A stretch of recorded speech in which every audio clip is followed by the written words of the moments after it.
بسم اللہ الرحمن الرحیم۔ السلام علیکم۔ میں آج آپ کے لیے انتہائی خوفناک اور سنسنی خیز کہانی لے کر حاضر ہوں۔ پیش خدمت ہے جن ذات کا عشق۔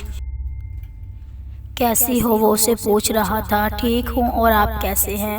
نینا نے مروت نبھائی۔ بہت ہینڈسم، جلد دیکھو گی، وہ شرارت سے گویا اسے جواب دیتے ہوئے بولا۔ نینا کو وہ عجیب لگا، منموجی سا اپنے آپ میں مگن۔ خیر، تم سے تو کم ہی ہوں، اس نے ادھوری بات مکمل کی۔ تم بہت فلرٹی کرتے ہو، نینا نے ابرو بھری۔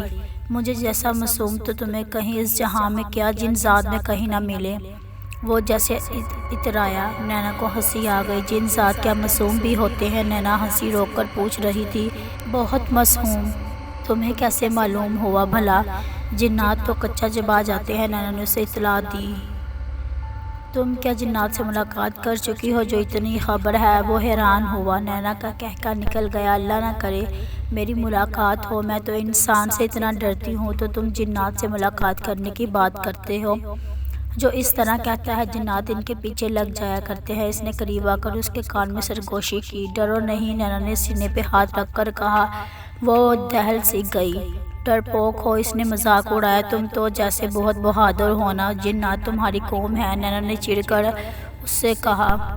تم کہاں بیٹھی ہو؟ کیا پتہ ایسا ہی ہو، جس نے ڈرونے انداز میں کہا۔ نینا مسلسل ہنس رہی تھی۔ ہائے، کوئی جن ہی مل جائے، اسے کہوں گی میری آنکھیں ہی مجھے لوٹا دے، اس نے مزاحیہ انداز میں کہا۔ لو، یہ بندہ آپ کے لیے جادوئی رومال لایا تو ہے، دیکھنا یہ ضرور کام کرے گا۔ اسے جیسے بہت یقین تھا۔ انشاءاللہ، نینا نے سچے دل سے دعا کی۔ نینا کو پہلی بار وہ ایک اچھا انسان لگا۔ شاید میں اسے غلط سمجھتی ہوں، مگر یہ دل کا اچھا ہے۔ اچھے اور برے دن زندگی کا حصہ ہے، کاشان نے اسے سمجھایا۔ ہاں، صحیح کہا، اچھے دن بھی ضرور آئیں گے، نینا پر امید ہوئی۔ اسے گائیڈ کی ضرورت تھی، وہ نہ جانے کس خیالوں میں گم تھی اور جانے کے لیے کھڑی ہو گئی۔ اسے وقت کا اندازہ تو نہیں ہوتا تھا، بس دیر ہونے لگتی تو وہ اٹھ جایا کرتی تھی۔ اس نے زینب کو آواز دی۔ اسی وقت مغرب کی اذان ہونے لگی۔ نینا کو عجیب سی اسمیل چاروں جانب سے آنے لگی۔ تمہیں عجیب سی اسمیل آئی؟ وہ کاشان سے مخاطب ہوئی۔ نہیں تو کیسی اسمیل؟ کاشان حیران ہوا۔ بہت عجیب سی اسمیل ہے، مگر اب نہیں آ رہی، نینا نے اسے کہا۔ زینب اس کے پاس آ چکی تھی۔ کاشان بھی ان کے ساتھ چل رہا تھا۔ کیا تم لوگ روزانہ ہی آتی ہو؟ کاشان نے زینب سے پوچھا۔ ہاں، ڈیلی، اگر کوئی آ جائے تو اس دن نہیں آتے، زینب نے کچھ اداس ہو کر کہا۔ اوہو، یہ تو بہت دکھ کی بات ہے۔ واقعی وہ زینب کے دکھ میں برابر کا شریک ہوا۔ کوئی نہیں، کبھی کبھار تو کوئی آتا ہے، نینا نے اسے ٹوکا۔ اچھے بچے مہمانوں سے تنگ نہیں ہوا کرتے، نینا نے زینب کو سمجھایا۔ زینب منہ سنوارنے لگی۔ اسی پل فضا میں چاروں جانب سے نینا نے کتوں کے بھونکنے کی آواز سنی، اور ان سب میں دل خراش آواز زینب کی تھی۔ زینب، نینا زور سے چیخی۔ نینا کو سمجھ نہیں آیا کہ کیا ہوا۔ آپی زینب زور سے نینا سے لپٹ گئی۔ اس دوران کاشان نے کتوں کے ریوڑ کو پتھر مار کر بھگا دیا۔ سکون سے رہو، میں نے بھگا دیا ہے، ریلیکس۔ نینا اور زینب ایک دوسرے سے لپٹی ہوئی تھی۔ نینا کی ہارٹ بیٹ بہت تیز ہو چکی تھی، یہی حال زینب کا تھا۔ بس اب گھر چلو، اتنا کہنا تھا۔ نینا کو اس طرح اچانک سے کتوں کا آنا کسی خطرے کی گھنٹی بجتے لگا۔ ریلیکس، کاشان نے انہیں پرسکون رکھنا چاہا۔ نینا سے چلنا بہت مشکل ہو رہا تھا۔ تم دونوں اس شاپ میں آ جاؤ، جوس پی کر تھوڑے پرسکون ہو جاؤ تو پھر واپس چلے جانا۔ کاشان نے انہیں شاپ کی طرف جانے کا اشارہ کیا۔ نینا کو اس وقت سچ میں انرجی کی بہت ضرورت محسوس ہوئی تھی۔ وہ تینوں جوس کارنر میں آ گئیں۔ کاشان جوس کا آرڈر دینے چلا گیا۔ آپی، مجھے بہت ڈر لگا تھا۔ زینب نے نینا کا ہاتھ پکڑا ہوا تھا۔ مجھے بھی، نینا نے کہا۔ تم تو دیکھ سکتی ہو، میں تو بہت ہی ڈر گئی تھی، اور نہ ہی میں دیکھ سکتی ہوں۔ کاشان بھی، اگر آج نہ ہوتے تو ہمارا پتہ نہیں کیا حال ہوتا، زینب نے خوف سے کہا۔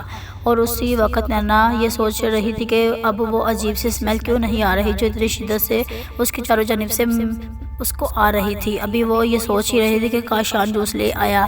اس کی سوچوں کو بریک لگ گئی۔ جوس پی کر اسے کچھ بہتر محسوس ہوا، اور وہ لوگ جوس کارنر سے نکل آئے۔ نینا اس بات سے بے خبر تھی کہ کتا آنکھ سرخ کیے گلی کے کونے پر اس کا انتظار کر رہا ہے، جو کسی بھی لمحے اس پر حملہ کرنے کے لیے بالکل تیار ہوگا۔ وہ اور زینب گھر آ گئے۔ ابا جان ابھی تک آفس سے نہیں آئے تھے، ایسا کبھی نہیں ہوا تھا۔ ابا جان بھی لیٹ ہوتے تو کال کر کے بتا دیتے۔ نینا نے ابا جان کے آفس میں فون کیا تو مگر کوئی کال اٹینڈ نہیں کیا۔ کسی نے بھی۔ نینا کو بہت فکر ہوئی، وہ گھبرانے لگی، دل کی گھبراہٹ بڑھنے لگی۔ فاطمہ ماں بھی فکر مند تھی لیکن اظہار نہیں کر رہی تھی کہ نینا کو تسلیاں دے رہی تھی، آ جائیں گے، ابھی دیر سویر تو ہو جاتی ہے پتر۔ لیکن نینا کا دل کسی انہونی کے خیال سے سوکھے پتے کی طرح کانپ رہا تھا۔ اس طرح راستے میں کتوں نے حملہ کیا، تب سے وہ ڈری ہوئی تھی اور سہمی ہوئی تھی۔ آفس دوبارہ کال کی تو پتہ چلا ابا جان کافی دیر پہلے نکل چکے تھے۔ نینا کا دل بیٹھا جا رہا تھا۔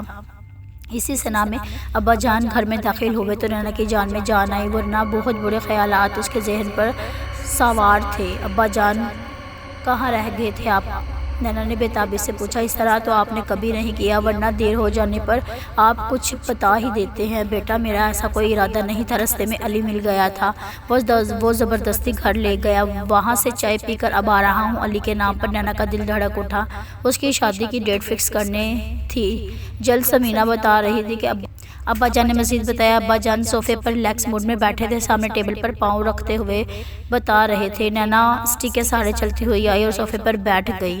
جاؤ زینب ابا جان کے لیے پانی لے کر آؤ، نینا نے زینب سے کہا۔ زینب ابا جان سے بہت محبت کرتی تھی، وہ جھٹ سے پانی کا گلاس لے آئی۔ کھانا کھا کر وہ سونے کے لیے لیٹ گئی۔ آج تھکاوٹ سی تھی جسم، اس کی شادی کی خبر سن کر ٹوٹ رہا تھا۔ کاش میرے ساتھ حادثہ نہ ہوا ہوتا تو میری بینائی آج میرے پاس ہوتی اور تم میرے ہوتے، لیکن ایسا کیسے ہو سکتا ہے؟ میرے جذبوں کی تمہیں خبر نہ ہو، لیکن میرے اندھے ہونے پر تم نے فوراً منگنی کر لی اور شادی کرنے جا رہے ہو۔ نینا کی آنکھیں بھیگ گئی اور روتے روتے نہ جانے وہ کب سو گئی۔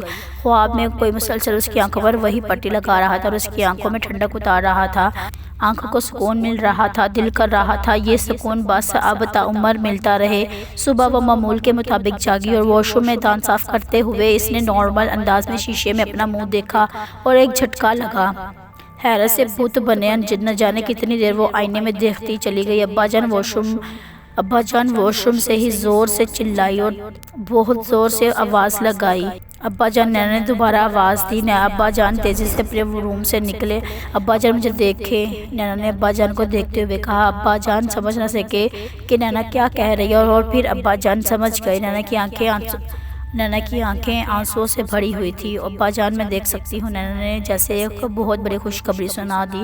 ابا جان دنگ کھڑے رہ گئے، انہیں سمجھ نہیں آ رہی تھی کہ اس خوشی کا اظہار کس طریقے سے کیا جائے۔ نینا دوڑتی ہوئی ابا کے گلے لگ گئی اور خوشی سے رو دی، اور ابا کا بھی یہی حال تھا۔ فاطمہ مائی بھی نینا کی آواز سن کر آ گئی تھی اور دوپٹے سے اپنی بھیگی آنکھ پونچھ رہی تھی۔ ابا جان، اس کی آواز کپ کپا اٹھی، میں اس دنیا کو دیکھ سکتی ہوں۔ آنسو اس کی آنکھوں سے رواں دواں تھے۔ جی میرا بچہ، مجھے اللہ پاک پر بھروسہ تھا، ابا نے اسے پیار سے کہا۔ مجھے یقین تھا کہ رب العزت تمہاری ہر خواہش پوری کریں گے۔ وہ جیسے دیوانی سی ہو گئی۔ میں روشنی کو دیکھ سکتی ہوں، میں اب بنا اسٹک کے چل سکتی ہوں۔ نینا کی خوشی کی انتہا نہ رہی تھی۔ یہی حالت اس کے بابا جان کا تھا۔ اولاد کی خوشی ماں باپ کے لیے اپنی خوشی سے بڑھ کر ہوتی ہے۔ ماں باپ اپنے آپ کو بھول جاتی ہے اپنی اولاد کے آگے۔ نینا فاطمہ مائی کے پاس گئی، انہیں گھما ڈالا۔ فاطمہ مائی بھی ہنس رہی تھی۔ نینا جلدی سے روم میں گئی اور زینب کو جگایا۔ دیکھو زینب، تمہاری آپی تمہیں دیکھ سکتی ہے، تم کتنی خوبصورت ہو میری چندا۔ نینا نے آج پہلی بار زینب کو دیکھا تھا۔ نینا نے اسے گلے لگاتے ہوئے کہا۔ زینب بھی حیرت اور خوشی کے ملے جلے تاثرات سے اسے دیکھ رہی تھی۔ گھر میں یکدم عید کا سماں ہو گیا تھا، زندگی اچانک خوبصورت ہو گئی تھی۔ نینا آج سڑک پر موجود ہر چیز کو کسی اور ہی احساس میں گھر کر رہی تھی۔ 3 سال بعد یہ سب دیکھنا بہت انوکھا لگ رہا تھا۔ خوشی سے قدم رکھتی کہاں تھی اور پڑھ کہاں رہے تھے۔ پارک میں جا کر وہ بے چینی سے کاشان کا انتظار کر رہی تھی، مگر آج وہ کہیں نظر نہیں آ رہا تھا۔ وہ آنکھیں بند کیے ہوئے تھی، اچانک اسے حیران کر دینا چاہتی تھی۔ اس کے اس رومال نے جادو کر دکھایا تھا۔ پھر نینا کو اس کی آواز سنائی دی، کیسی ہو حشاش پشاش سی اس کی آواز سنائی دی۔ نینا کا دل کیا فوراً اسے دیکھے، مگر ضبط کی بیٹھی۔ میں ٹھیک ہوں، تم کیسے ہو؟ نینا نے لہجے کو نارمل رکھتے ہوئے کہا۔ میں بہت ہینڈسم۔ اس نے تعریف کے پھول باندھنے شروع کیے، کسی ہیرو سے کم نہیں ہوں۔ اس کی بات پر اس نے نینا سے بے ساختہ اس کی جنت دیکھا اور حیرت سے دنگ رہ گئی۔ اس قدر مشابہت، اور وہ منہ پر ہاتھ رکھے حیرانگی سے کاشان کو دیکھ رہی تھی۔ نینا حیرت میں گھری کاشان کو دیکھ رہی تھی، وہ پریشان تھی۔ اس کا ارادہ اسے حیران کرنا تھا، مگر یہاں وہ خود